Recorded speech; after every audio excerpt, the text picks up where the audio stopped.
I'm cold, hungry, and sleepy at the same time. Mm.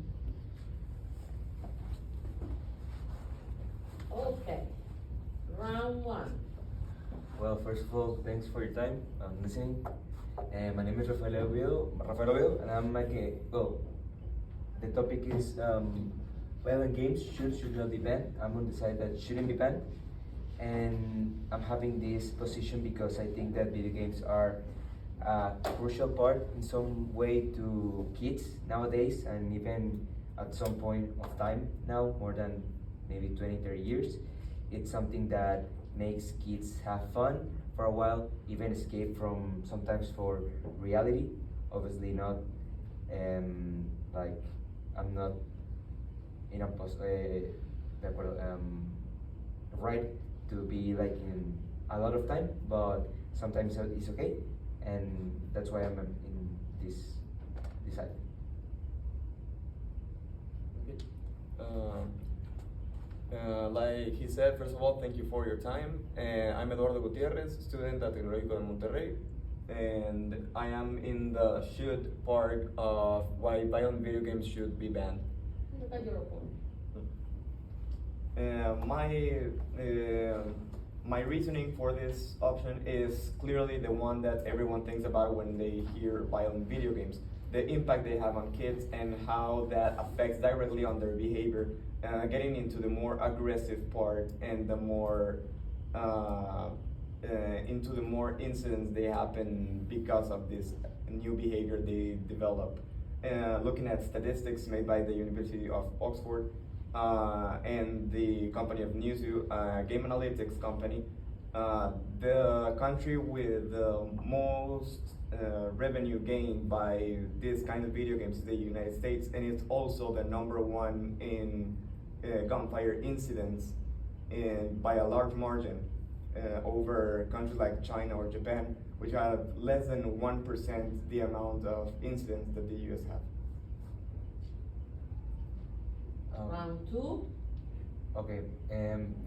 Yes, I agree very much that United States is a very dangerous country. We're talking on that way of violence, and obviously also the name of violent games does not help. But according to U.S. Secret Service that did a review some years ago, found that just the 12% of studied attackers, that is 5 out of 41 people, are expressed in interest of violent games. This meaning that it's lower than the national average. So with this, I'm just saying that yes, it may sometimes be an argument, but it's not the main and principal character of that violence. I think that violence and that ideological thing that they have and why America is such a dangerous country is not because of the violent games. It's just because how they were treated and on the way of growing up and all the ideas that the country have that we all know very well. Okay, you say that this is the thing about violence is not the main focus in which it can happen, these incidents, but I think considering the studies made alongside time, for example, one incident in Florida, even politics had to be involved into this same topic that we're discussing right now, because many incidents have happened about this a long time. Let's have a couple examples. One school shooting in which both of the perpetrators were fans of a single video game, a shooter game, a violent game. And this is why the PEGI or Pan-European Game Institution exists, to prevent the people to getting into more violent content, because this is directly affecting behavior and actions, and this is a direct proof that these incidents happen because of a reason, and the reason is mostly about how they are influenced by violence in these forms of entertainment. Thank you. Now we're ready for round three. The question for the shoot person. I think that's me. Okay, so violent video games should not be banned. I wanna ask you,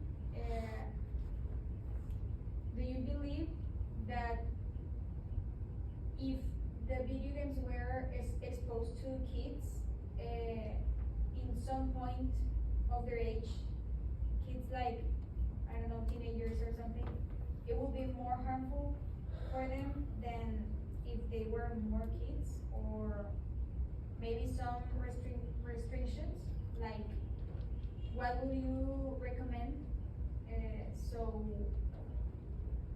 a violent video game will be less nocive or dangerous for someone? Mm. Well, the thing is, it already affects smaller kids, mostly in the United States, where they don't follow the regulations created by many organizations that create these video games. And this is an important matter because there are regulations, there exist, based on the level of maturity that a person can have.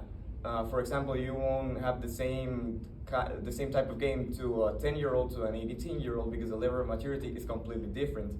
The basic views of reality are completely offline. So these regulations aren't followed, and by consequence, these incidents tend to happen more often. But yeah, one has to draw the line before making any kind of decisions in this subject. Okay, thank you. Thank you. The should not person question? Should not.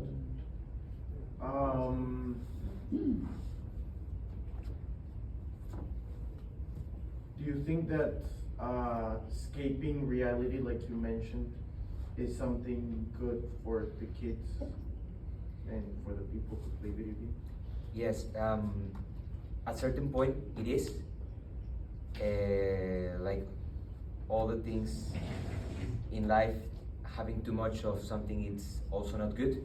But the word is sometimes a very bad and mean word. So it makes me happy knowing that there's a point or another word in which kids sometimes can be happy and having a good time with friends or even just being alone.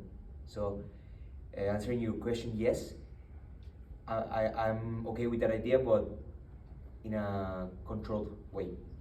Okay. Thanks. We're ready now for round 4, student A. Well, yes, I can conclude this debate. First of all, thanking all the people listening and to my opponent, and just saying that violent games most of the time are some strategic games in which, I don't know, you have to conquer some place or winning by some strategic modes, and this makes the person who's playing talking and making better ways to communicating to their team. So this also helps the kid if he has problems on communicating in the real life. That helps him a lot. Also, that video games in general helps with dyslexia, and shooting games or violence games also helps. Well, maybe not that like reflexes like on your physical body, but on your mental, on your mind. It also helps you to make these things and being focused on one thing. Thank you. Okay, I also want to conclude this debate by stating my final conclusion.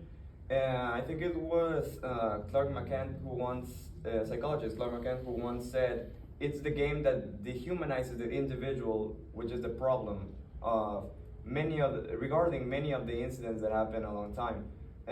Many times we don't actually follow the regulations that we usually put for a reason. And this is the reason why many people that aren't involved at all in this kind of problem are involved and killed or injured because of the new behavior developed by this. So the incidents can go very far if we don't control them or at least restrict them in a way. Restrictions were made, but they're not followed. So in any case, it should be banned. Thanks. Okay, well, first of all, I would like to apologize